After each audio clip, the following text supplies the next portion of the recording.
गरुड़ पुराण का 10वां अध्याय और मृत्यु के बाद के कृत्यों का जो वर्णन है उसका उपाख्यान। गरुड़ जी फिर प्रश्न करते हैं, हे भगवान, लोकांतर उपयोगी कर्म करके मनुष्य पुण्यवान पुरुष स्वर्गलोक में जाते हैं, उनकी देह का अग्नि संस्कार फिर कैसे किया जाए, ये आप हमें बताएं। यदि उसकी स्त्री उसके साथ सती हो जाए तब उसका क्या फल होता है, मुझसे कहिए। श्री भगवान बोले, हे गरुड़, तुम सुनो, मैं उन और दुर्देही कृत्यों को कहता हूँ जिनके करने से पुत्र पुत्रादि पितृ ऋण से मुक्त हो जाते हैं।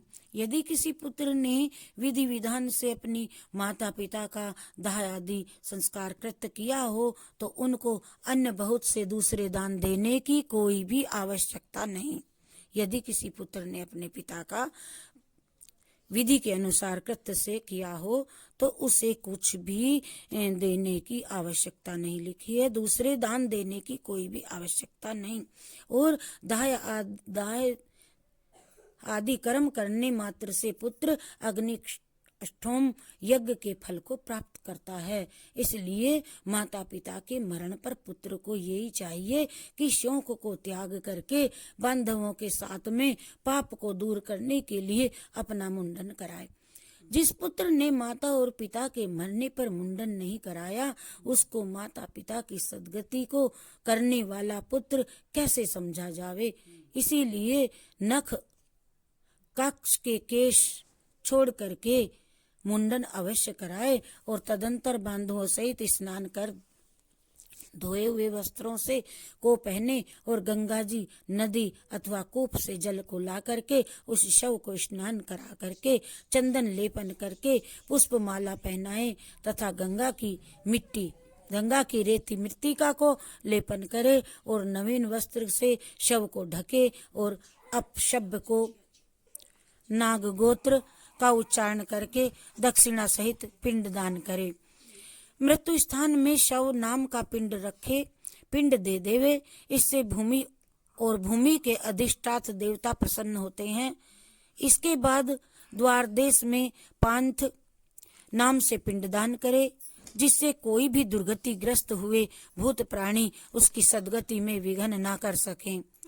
तदंतर पुत्र आदि की स्त्री शव की प्रदक्षिणा करे और प्रदक्षिणा करके उनका पूजन करे और तब प्रथम पुत्र उनको कंधा दे, बाद में दूसरे बांधव सब इकट्ठे होकर के कंधा दें।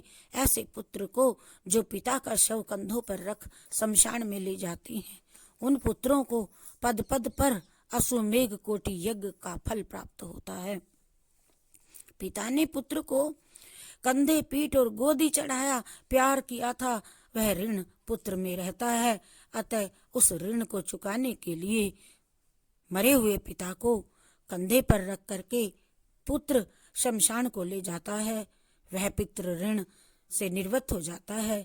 इस प्रकार शमशान के आधे मार्ग में पहुंच करके भूमि को शुद्ध करके शव को विश्राम करावे और उसे स्नान करा करके भूत नामक पिंड प्रदान करे। उस पिंड दान से पिशाच, यक्ष, राक्षस, दूसरे भी कोई दिशाओं में यदि कोई रहते हों, उन्हें भूत प्रेत आदि उस पिंडदान को भोग प्रेत शरीर को किसी प्रकार दुख नहीं देते। जो विश्राम पिंड नहीं देते वे प्रेत का मांस भक्षण कर जाते हैं। इसीलिए पिंडदान अवश्य देवे। शव को शमशान में ले जा करके उत्तर मुख स्थापित कर शुद्ध भूमि करे और प्रथम भूमि में झाड़ू द्वारा शुद्ध कर, फिर गोमय गोबर से लेपन कर कुशा से रेखा करे और रेखा को मध्य में अनामिका अंगुष्ठ से मृत्तिका को ईशान में गिरा करके जल देवे। वेद मंत्र द्वारा अग्नि स्थापित करे, कव्या संज्ञक अग्निदेव का पुष्पा अक्षत से पूजन करे, ओम लोभभ्या ओम इत्यादि इस तरह से सभी श्लोकों को करके अनुमाक द्वारा विधि विधान से वहां पर हवन करे। अग्नि की प्रार्थना करके ये कहे कि हे कव्याद संज्ञक अग्नि, तुम पंचभूतात्मक देह को धारण करने वाले हो तथा संसार के कारण हो और तुम ही पालक हो। इसीलिए इस मृतक को स्वर्ग गति को प्राप्त कराओ। इस तरह अग्नि की प्रार्थना कर वहां चंदन, तुलसी, पलाश, पीपल आदि की सभी लकड़ियां उस चिता में लगावें और इस चिता पर प्रेत को ला करके प्रथम पिंड पितामह पिंड चिता में, द्वितीय पिंड शव के हाथ में रखे। हे गरुड़, इस पिंड प्रेत का नाम लेवे और सपिंडी श्राद्ध से पहले जो कुछ करे प्रेत का नाम से ही करे।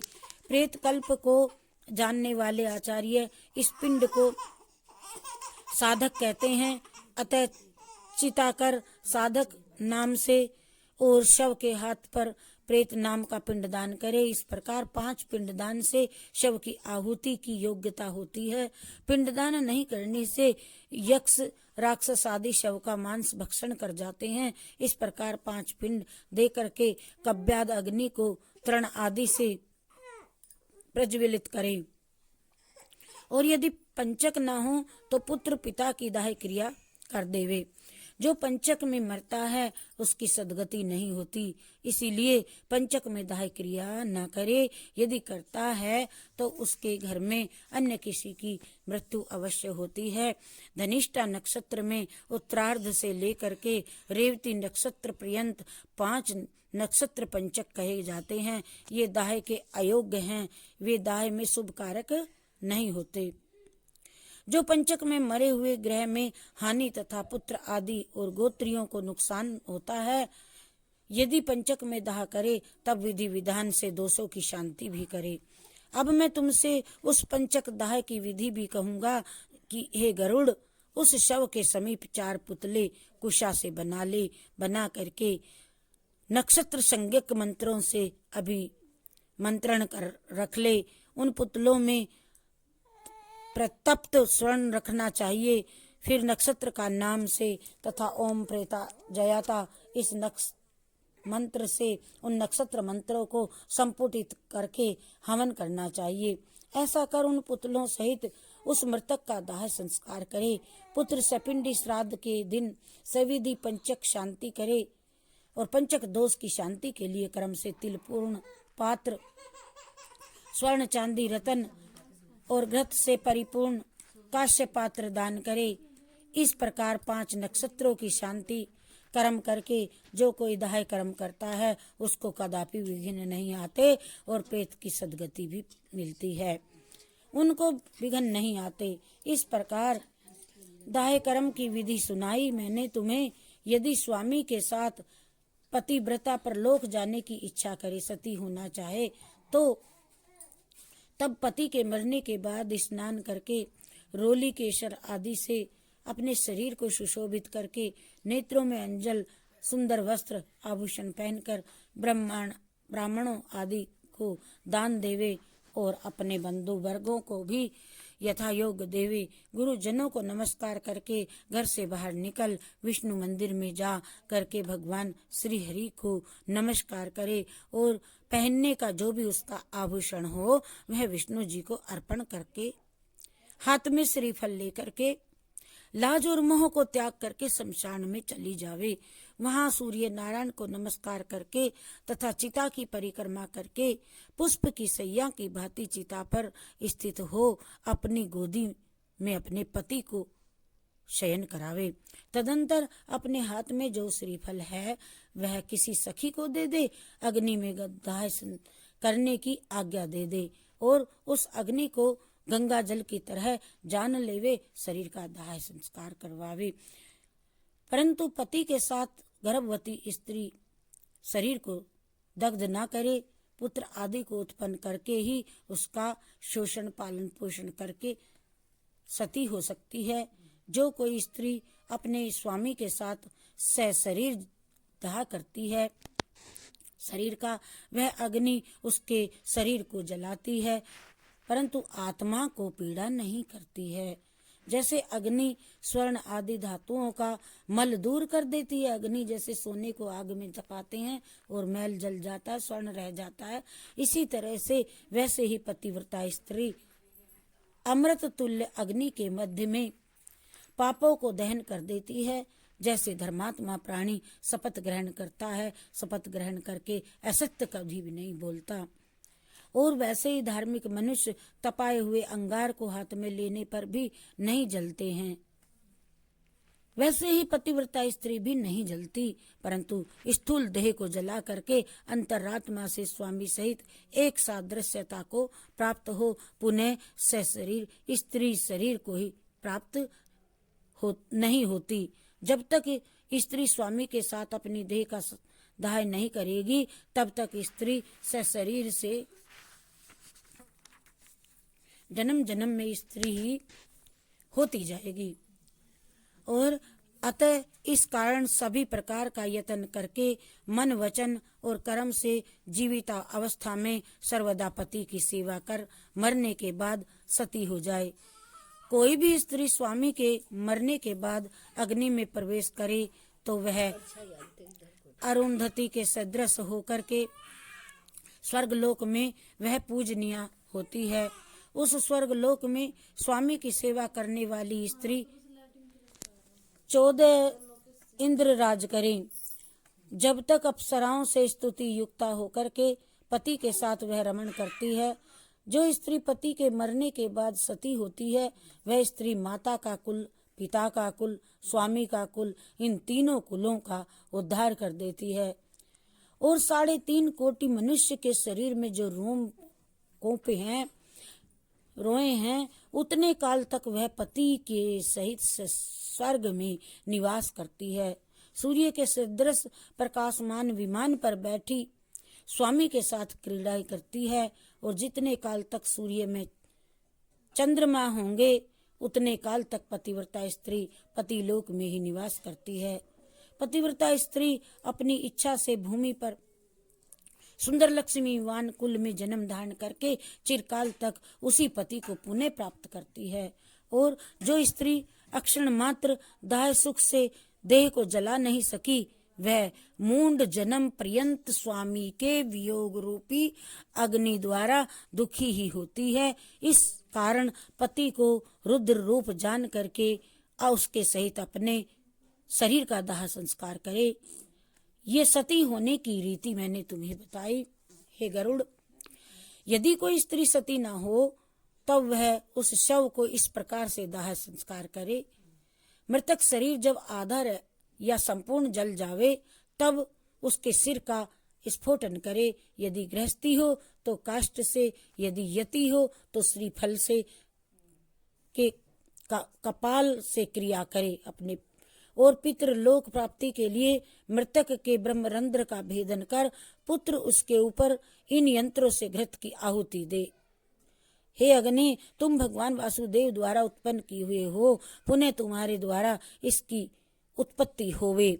अतः इस मनुष्य देह को स्वर्ग प्राप्त हो तथा इस स्थूल देह की आप में हवि हो हवन हो, इसलिए आप प्रज्वलित हो जाएं। अग्नि से कहे, इस प्रकार मंत्र द्वारा तिल मिश्रित घी घृत आहुति दे करके ऊंचे स्वर के द्वारा रोदन रोए बड़े जोर से उस प्रेत को सुख सुख सुख मिलता है। दाह्यांतर स्त्रियां तथा पुत्र स्नान करके नाम गोत्र का उच्चारण करके तिलों के द्वारा सभी तिलांजलि देवें। फिर नीम के पत्ते का प्राशन करें। मरे हुए का यश वर्णन एवं स्त्री समूह को आगे और पुरुष को उनके पीछे मरघट में गृह में आना चाहिए। घर में आकर के पुनः स्नान करे। गौ को गौग्रास देते रहें। जन्म पहले दिन से प्रथम दिन पत्तल पे भोजन करे और अन्न अपने घर में ना हो। यदि अन्न अपने घर का ना हो, जिस जगह मृतक प्राणी स्थित था उस भूमि का लेपन करके 12 दिन पर्यंत घृत का दीपक जलावे। ये रात दिन दक्षिण मुख को रखे। और हे गरुड़, सूर्यास्त में शमशान में चौराहे पर मिट्टी के बर्तन में दूध या जल भर के 3 दिन तक संध्या के समय रख के आवे। कच्ची मिट्टी के बर्तन में दूध और पानी से भरा डोंगा से त्रिकाष्टिक बना करके उसमें रखकर हाथ में लेकर के कहे, हे प्रेत, तुम शमशान में अग्नि से दग्ध हुए हो और बांधव आदि को अपने को तुमने त्याग दिया है, इसीलिए तुम इस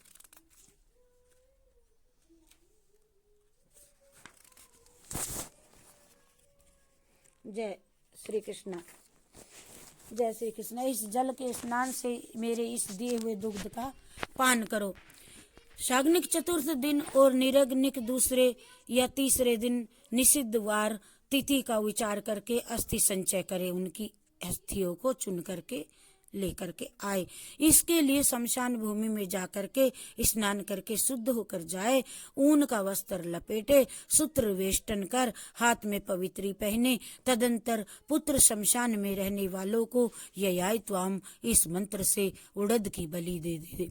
उड़द की बलि दे करके 3 बार प्रदक्षिणा करे। हे गरुड़, चिता में प्रथम दूध छिड़क करके जल से चिता की अग्नि को शीतल करके उस चिता में से अस्थियों को ग्रहण कर लेवे और उन अस्थियों को पलाश पत्र में और दूध और जल में से धो लेवे। उन अस्थियों को दूध जल से धो करके मृत्यु का पात्र मिट्टी के भांडे में रख ले और सविधि फिर श्राद्ध करे। इस जगह त्रिकोण स्तंडित का निर्माण कर उसको गोमय से लेपन करके स्तंडित पर दक्षिण मुख से 3 दिशा में 3 पिंड दान देवे और चिता भस्म को इकट्ठी करके उस पर त्रिपादुका रख चिता भस्म के ढेर पर आच्छादित जल छिड़क करके जल सहित एक घड़ा को स्थापित करे।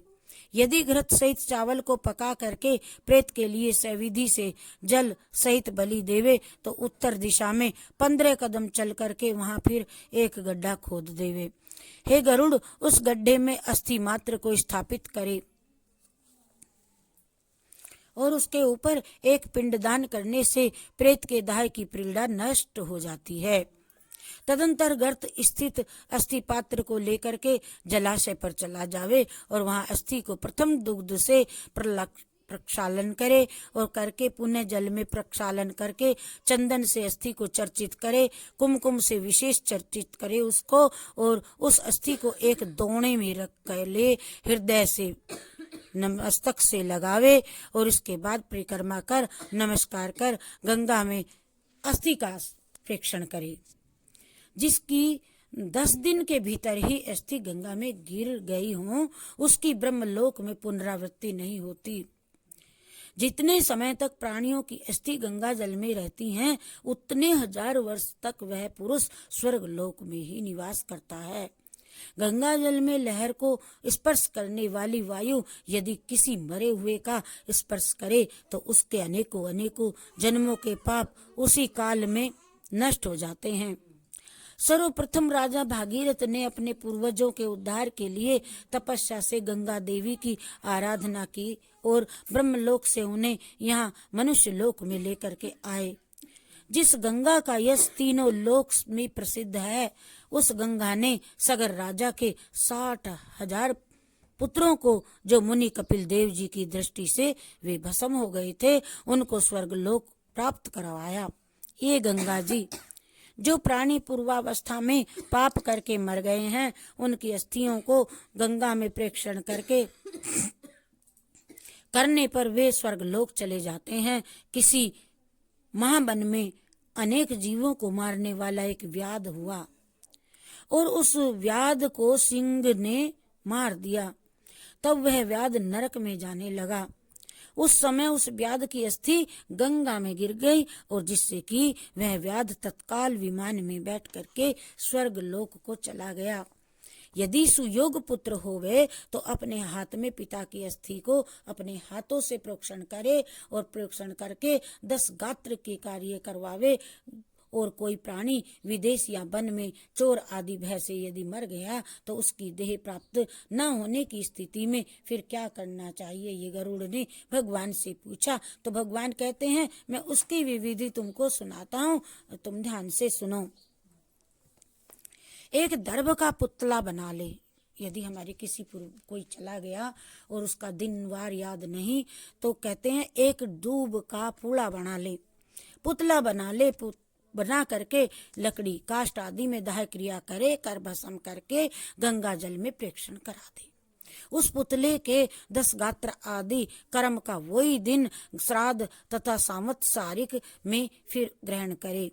और किसी स्त्री का यदि गर्भ परिपूर्ण हुआ और उस समय उस स्त्री की मृत्यु हो गई तो पेट फाड़ करके जब उस बच्चे को निकाला गया, यदि बालक फिर मर गया हो तो उसे तो भूमि में गाड़ देवे और स्त्री का दाह संस्कार करे, बच्चे को भूमि में गाड़ दे। यदि कोई बालक गंगा तीर पर मर गया तो उसको गंगा में प्रवाहित कर दे और 27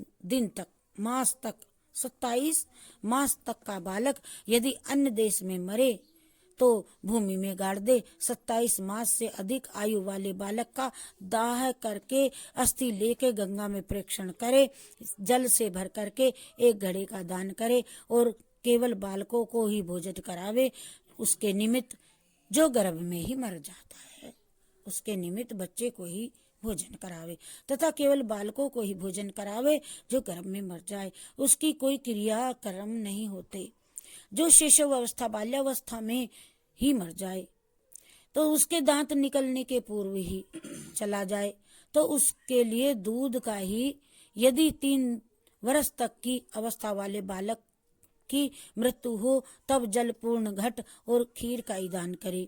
यदि उपनीत कुमार की मृत्यु हो तो उपनीत कुमार और ब्राह्मणों को भोजन करावे और 5 वर्ष तक के बाद उपनीत या अनुपनीत बालक मर जाए तो उसके लिए गुड़ सहित खीर से 10 पिंड दे देवे और 11 सहाय द्वादश सहाय और व्रसोत्सर्ग और महादान, इसके अतिरिक्त शेष सभी और दैहिक कृत पौगंड की मृत्यु पर करने चाहिए।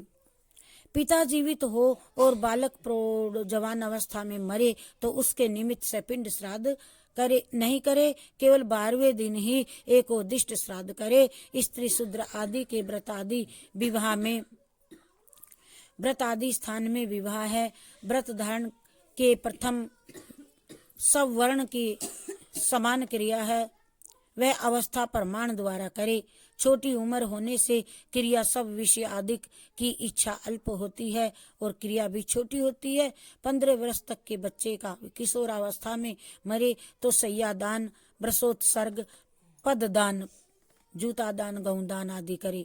सन्यासियों का दाह कर्म, उदक क्रिया, 10 गात्र आदि भी ना करे। सन्यासियों का दंड ग्रहण मात्र से ही मनुष्य नारायण का रूप हो जाता है तथा त्रिदंड ग्रहण मात्र से उनको प्रेत तत्व नहीं होता। जो ज्ञानी हैं अपने स्वरूप अनुभव से ही सदा जीवन मुक्त हैं, वे पिंडदान की इच्छा नहीं करते। इसीलिए सन्यासियों का पिंडदान न करे। यदि पुत्र आदि की पिता में भक्ति हो तो तीर्थ श्राद्ध और गया श्राद्ध अवश्य करे। हे गरुड़, हंस, परमहंस, कुटी चक्र, बहुदक, इन 4 प्रकार के सन्यासियों की यदि मृत्यु हो जावे तो उन्हें भूमि में गाड़ देना चाहिए। गंगा आदि नदियों में उपलब्ध न होने पर ही भूमि में गाड़ने की विधि है, किंतु यदि वहां पर गंगा महानदी बहती हो तो उन्हीं में सन्यासियों को जल में समाधि दे देनी चाहिए। बोलो जय श्री कृष्ण चंद्र भगवान की जय। श्री राम जय राम।